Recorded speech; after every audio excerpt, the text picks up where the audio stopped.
Orang seperti Syafiq Basalamah ini bukan HTI. Bukan HTI.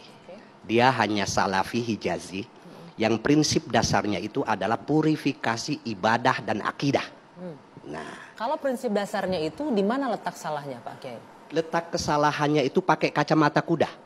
Oke. Ya, dia menyampaikan pendapatnya tanpa mengutip pendapat lain yang berbeda. Gitu loh. Bahwa umpamanya tahlil itu bid'ah, maulid nabi itu bid'ah, pelakunya ahli bid'ah, sesat masuk neraka. Hanya sebatas itu dia menyampaikan. Tentu masyarakat Indonesia, muslim tradisionalis ini, kalau mendengarkan hal-hal semacam itu, ya sebagian mungkin marah, gitu. Sebagian mungkin marah.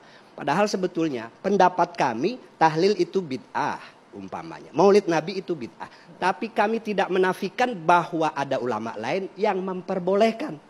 Gitu loh. Sehingga orang yang melakukan tahlil, yang melakukan maulid nabi ya tidak disalah-salahkan.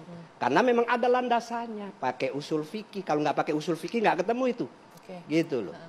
Nah, mereka ini kan kadang-kadang menyampaikan itu seolah-olah yang lain salah. Saya sih tidak menyalahkan pendapat itu. Saya mengakui bahwa emang ada pendapat seperti itu. Dan silahkan.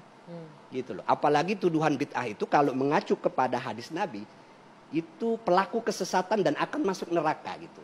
Masa orang tahlilan maulid nabi dianggap sesat dan akan masuk neraka.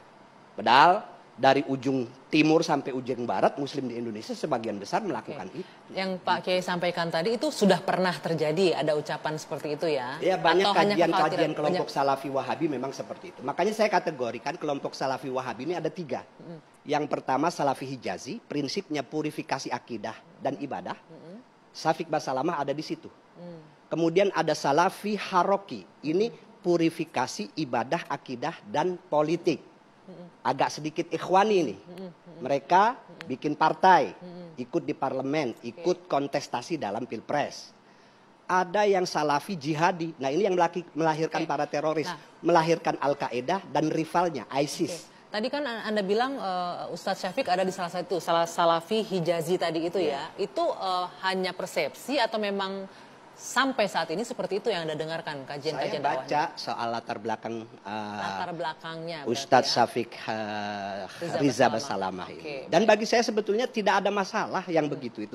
Hanya kemudian harusnya sebagai seorang pelajar, ulama, dia juga harus melihat, oh ternyata praktek-praktek amaliyah ini dilakukan karena memang ada ulama yang memperbolehkan.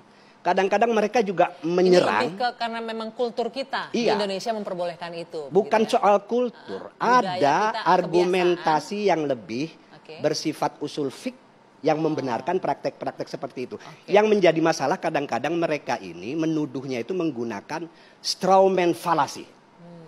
Jadi menganggap orang Indonesia yang melakukan tahlil maulid nabi mewajibkan atau menyunahkan. Padahal tidak ada yang mewajibkan dan tidak ada yang menyunahkan. Itu masuk dalam kategori adab. Adab itu dalam usul fikih kerangkanya adalah hukumnya mubah. Ada boleh, enggak juga enggak apa-apa. Maka kalau di tengah masyarakat ada keluarga yang begitu keluarganya meninggal dunia, kok tidak ada tahlilan? Toleran kita, tidak ada yang memaksa harus tahlilan, nggak ada. Ada tahlilan juga tidak apa-apa. Ada tahlilan juga nggak apa-apa. Cuma tahlilan itu kan isinya kebaikan. Orang kita ngobrol, ketemu, bareng-bareng ngopi, boleh kok. Apalagi orang tahlilan yang dibaca itu kalimat thayyibah semua. Begitu loh. Kok di bid'ah-bid'ahkan? Definisi bid'ah aja kadang-kadang mereka tidak mengerti. Bukan tidak mengerti, tidak mau menerima definisi lain. Gitu loh. Apa yang sebetulnya itu kacamata kuda hanya betul, apa sebetulnya yang dimaksud bid'ah itu? Gitu.